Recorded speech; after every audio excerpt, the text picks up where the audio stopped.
नमस्कार दर्शकों, मैं हूं आपका होस्ट एंड दोस्त आर के शर्मा और आप देख रहे हैं जी टाइम्स न्यूज 24 लाइव। आज के मुख्य समाचार। MLIMS लोहिया संस्थान में 320 डॉक्टर्स की भर्ती को 1 जून से इंटरव्यू। लोहिया संस्थान में जल्द डॉक्टर्स की कमी दूर होगी। जुलाई में संस्थान को 320 नए डॉक्टर मिल जाएंगे। 1 जून से साक्षात्कार होंगे। जुलाई के पहले हफ्ते तक डॉक्टर्स का चयन कर नियुक्ति पत्र जारी किए जाएंगे। नए डॉक्टर्स के आने से मरीजों के लिए चिकित्सकीय सलाह और ऑपरेशन का इंतजार कम होगा। संस्थान में पहली बार इतनी संख्या में डॉक्टर्स की भर्ती हो रही है। यूपी के शहरों के बीच 4 लेन में 61 किलोमीटर पर सरपट दौड़ेंगी गाड़ियां। यूपी के शहरों के बीच अब सरपट गाड़ियां दौड़ेंगी। यूपी से दूसरे राज्य में जाने की राह भी आसान होने वाली है। यही नहीं, जमीन अधिग्रहण पर किसानों को उचित मुआवजा भी दिया जाएगा। सरकार की ओर से इसको लेकर पूरी तैयारी कर ली गई। यूपी के मुरादाबाद से वाया ठाकुरद्वारा रामनगर तक का सफर अब बहुत ही आरामदायक होने जा रहा है। करीब 61 किलोमीटर के इस प्रस्तावित 4 लाइन के लिए भूमि अधिग्रहण हो चुका है। अमित शाह 29 मई को गोरखपुर में करेंगे रोड शो। सीएम योगी भी होंगे साथ। केंद्रीय गृह मंत्री अमित शाह और मुख्यमंत्री योगी आदित्यनाथ 29 मई को दिन में 3:30 बजे से टाउन हॉल से रोड शो करेंगे। उनका रोड शो घोष कंपनी, रेती रोड, नखास, बख्शीपुर, आर्यनगर होते हुए विजय चौक पर समाप्त होगा। भाजपा प्रदेश नेतृत्व से कार्यक्रम तय हो गया है। भाजपा क्षेत्रीय मीडिया प्रभारी डॉक्टर सत्येंद्र सिन्हा ने बताया कि रोड शो 3 किलोमीटर का होगा। अब ऑनलाइन माध्यम से पढ़ेंगे सरकारी माध्यमिक स्कूल्स के भी बच्चे। अब ऑनलाइन शिक्षा को प्रभावी ढंग से लागू करने के लिए सरकारी विभाग में शुरू किया गया है। पहले चरण में कानपुर के 21 सरकारी माध्यमिक स्कूल्स को चयनित किया गया, जहां पर ऑनलाइन शिक्षा शुरू की जाएगी। यहां पर मौजूद टीचर बच्चों के लिए ऑनलाइन पढ़ाई की सामग्री तैयार करेंगे और व्हाट्सएप के जरिए वो बच्चों तक पहुंचाई जाएगी। बच्चे उससे ऑनलाइन सामग्री के माध्यम से अपनी पढ़ाई कर सकेंगे। प्रयागराज से मुंबई के लिए सफर आसान, फ्लाइट सेवा शुरू। प्रयागराज और मुंबई के बीच हवाई यात्रा करने वालों को शनिवार से 2 विमानों की सेवा मिली। आकाशा एयर 25 मई से मुंबई प्रयागराज मुंबई विमान सेवा शुरू की। दोनों शहरों के बीच इंडिगो की विमान सेवा पहले से उपलब्ध है। प्रयागराज और मुंबई के बीच निजी विमानन कंपनीज की उड़ान में 1 घंटा 20 मिनट का अंतर होगा। आकाशा एयर का विमान सुबह 10:35 पर मुंबई के एयरपोर्ट से उड़ान भरकर दोपहर 1 बजे प्रयागराज एयरपोर्ट पर उतरेगा। नमो भारत रैपिड ट्रेन को दक्षिण मेरठ तक बढ़ाने की तैयारी, निरीक्षण शुरू। दिल्ली मेरठ रैपिड रेल का संचालन में कई और स्टेशन जोड़े जा रहे हैं। इस कड़ी में दक्षिण मेरठ को जोड़ने वाली लाइन को लेकर मेट्रो रेल सेफ्टी निरीक्षण का कार्य शुरू हुआ। इस कार्य के पूरा होने के बाद दक्षिण मेरठ तक रैपिड रेल से आना जाना सुगम होगा। रैपिड रेल का काम कई चरणों में किया जा रहा है। अभी तक इस ट्रेन का परिचालन साहिबाबाद से लेकर मोदीनगर उत्तर तक किया जा रहा है। 9 जून को 51 जिलों में 470 केंद्रों पर होगी परीक्षा।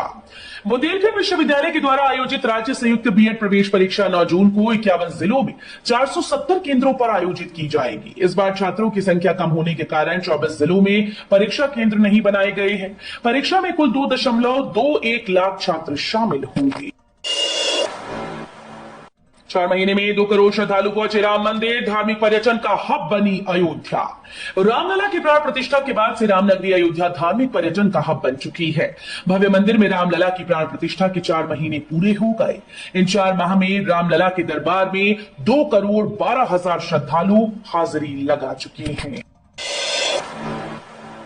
यूपी से भाजपा की विदाई तय, अखिलेश यादव बोली। समाजवादी पार्टी के राष्ट्रीय अध्यक्ष अखिलेश यादव ने कहा कि लोकसभा चुनाव 2024 में उत्तर प्रदेश से भाजपा की विदाई होना तय है। लगातार 5 चरणों के मतदान में भाजपा का ग्राफ गिरता जा रहा है। पूर्वांचल से भारतीय जनता पार्टी का पूरी तरह से सफाया होगा। समाजवादी पीडीए जिस तरीके से मिलकर भाजपा का सफाया कर रहा है, उससे साफ जाहिर है कि 6वें और 7वें चरण के चुनाव में इंडिया गठबंधन लोकसभा की 27 की 27 सीटें जीतकर इतिहास रचने जा रहा है। अगले 5 वर्षों में 3 करोड़ और नए आवास का निर्माण होगा। जेपी नड्डा ने कहा कि पहले इंदिरा आवास योजना के तहत एक पंचायत में सिर्फ 2 आवास मिलते थे, जबकि आज पीएम आवास योजना के तहत 4 करोड़ आवास का निर्माण किया गया। अगले 5 साल में 3 करोड़ और नए आवास का निर्माण करवाया जाएगा।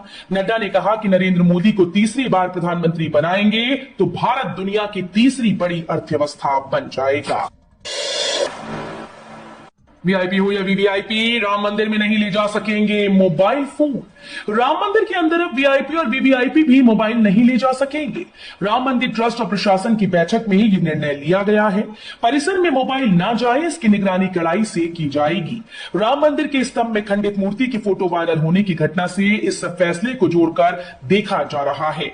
हालांकि ट्रस्ट का कहना है कि सुरक्षा कारणों से यह फैसला लिया गया है। यूपी में इस साल खुलेगा ये नया मेडिकल कॉलेज, एमबीबीएस की 100 सीटों से होगा शुरू। उत्तर प्रदेश में गोरखपुर को इस साल एक नए मेडिकल कॉलेज की सौगात मिल जाएगी। 3 चरणों में तैयार होने वाले कॉलेज के 1800 बेड के अस्पताल का भूमि पूजन 27 मई को होने जा रहा है। महाराणा प्रताप शिक्षा परिषद के द्वारा महायोगी गुरु गोरखनाथ विश्वविद्यालय में स्थापित होने वाला यह मेडिकल कॉलेज गोरक्ष पीठाधीश्वर सीएम योगी आदित्यनाथ का ड्रीम प्रोजेक्ट है। नोएडा की सबसे बड़ी बिल्डर कंपनी हुई दिवालिया, नई कंपनी देगी 20,000 फ्लैट। नोएडा ग्रेटर नोएडा में सक्रिय सबसे बड़ी बिल्डर कंपनी कानूनी रूप से दिवालिया घोषित कर दी गई। नोएडा से लेकर यमुना औद्योगिक विकास प्राधिकरण तक काम करने वाली जेपी इंफ्राटेक कंपनी को एनसीएलटी ने दिवालिया घोषित कर दिया। नए फैसले के मुताबिक नई कंपनी सुरक्षा रियल्टी 20,000 फ्लैट बायर्स को घर बनाकर देगी। एनसीएलटी के फैसले से 20,000 से ज्यादा लोग खुश हैं। मेरठ के ब्रह्मपुरी स्टेशन तक जल्द दौड़ेगी नमो भारत ट्रेन। मेरठ के ब्रह्मपुरी स्टेशन से शताब्दी नगर तक के सेक्शन का आरआरटीएस वायाडक्ट पूरी तरह से तैयार हो गया है। इसी के साथ दिल्ली मेरठ रोड पर मेबला फ्लाईओवर के पास लगी बैरिकेडिंग को भी हटा दिया गया। अब सिविल कार्यों के कार्य पूरे होने के बाद वाहनों की आवाजाही के लिए सड़क पूर्ण तरह से खोल दी गई है। मोदी बोले, जब तक मोदी जिंदा है आरक्षण छीनने नहीं दूंगा। पीएम नरेंद्र मोदी ने कहा कि मोदी जब तक जिंदा है तब तक एससी एसटी का आरक्षण छीनने नहीं दूंगा। वंचितों का जो अधिकार है मोदी उसका चौकीदार है। सपा के नेता राम मंदिर को बेकार बताते हैं। शहजादे राम मंदिर पर ताला लगवाना चाहते हैं। वाराणसी में घर बैठे जमा करें अपने भवन का कर, भवनों में क्यूआर कोड लगना शुरू। धर्मनगरी काशी के शहरी क्षेत्र के नागरिक अब अपने घरों में लगे क्यूआर कोड से भी गृह कर, जल कर, सीवर कर जमा कर सकेंगे। क्यूआर कोड के माध्यम से गृह कर जमा करने पर भवन स्वामी के व्हाट्सएप नंबर और ईमेल पर रसीद भी मिलेगी। शनिवार को नगर आयुक्त अक्षत वर्मा ने भवनों में क्यूआर कोड लगाने की प्रक्रिया की शुरुआत करा। दिवाली पर तैयार हो जाएगा तिलपता फ्लाईओवर। उत्तर प्रदेश के औद्योगिक विकास आयुक्त व नोएडा ग्रेटर नोएडा प्राधिकरण के चेयरमैन मनोज कुमार सिंह ने ग्रेटर नोएडा में चल रही डीएमआईसी परियोजनाओं की समीक्षा की। ग्रेटर नोएडा प्राधिकरण के सीईओ व आईआईटीजीएनएल के प्रबंध निदेशक एनजी रवि कुमार और प्राधिकरण की एसीईओ अन्नपूर्णा गर्ग ने टाउनशिप के इंफ्रास्ट्रक्चर के बारे में चेयरमैन को जानकारी दी और अब तक हुए औद्योगिक आवंटन के बारे में बताया। नैनीताल रूट पर 29 मई से 5 जून तक ब्लॉक। बरेली में आखिरकार रेलवे और नैनीताल रोड टोल एजेंसी का विवाद खत्म हो गया। अब रेलवे ने अंडरपास निर्माण कार्य की गति को बढ़ा दिया। रेल पटरी और सड़क के नीचे सीमेंटेड ब्लॉक और गर्डर रखने को बोर्ड से ब्लॉक भी मिल गया। 29 मई से 5 जून तक अलग अलग समय में ब्लॉक लेकर काम को पूरा किया जाएगा। छठे चरण में यूपी की 14 लोकसभा सीटों पर मतदान खत्म। 162 प्रत्याशियों की किस्मत ईवीएम में कैद। लोकसभा चुनाव के छठे चरण में यूपी की 14 सीटों पर मतदान खत्म हो गया। शनिवार यानी 25 मई को सुल्तानपुर, प्रतापगढ़, फूलपुर, प्रयागराज, अंबेडकर नगर, श्रावस्ती, डुमरियागंज, बस्ती, संत कबीर नगर, लालगंज, आजमगढ़, जौनपुर, मछली शहर और भदोही लोकसभा सीट पर वोटिंग हुई। इस चरण में 162 प्रत्याशी अपनी किस्मत आजमा रहे हैं। यूपी में पहले माफिया राज था, आज व्यापारी खुशी से कर रहे व्यापार। जेपी नड्डा का विपक्ष पर हमला। उत्तर प्रदेश पहले माफिया राज के लिए जाना जाता था। यहाँ हमारी बहनें, बहू, बेटियां सुरक्षित नहीं थी। यहाँ से व्यापारी पलायन कर रहे थे। आज योगी सरकार में उत्तर प्रदेश से माफिया राज खत्म किया गया। माफियाओं का साथ देने वाले आज जेल में हैं। आज व्यापारी अपना व्यापार कर रहे हैं और बेटियां अपने विकास में लगी है। जेपी नड्डा ने ये बात कुशीनगर में कही।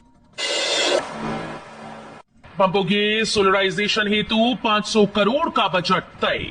पीएम कुसुम योजना के घटक ए, बी और घटक सी के तहत सरकार ने अगले 10 सालों में 17.5 लाख डीजल पेट्रोल पंप और 3 करोड़ कृषि पंपों को सोलर पंप में बदलने का लक्ष्य रखा। पंपों का सोलराइजेशन होने के बाद किसानों को अपनी फसलों की सिंचाई के लिए कम खर्च करना होगा और फसल उत्पादन बढ़ाने में मदद होगी। इस योजना के लिए सरकार ने शुरुआती बजट 500 करोड़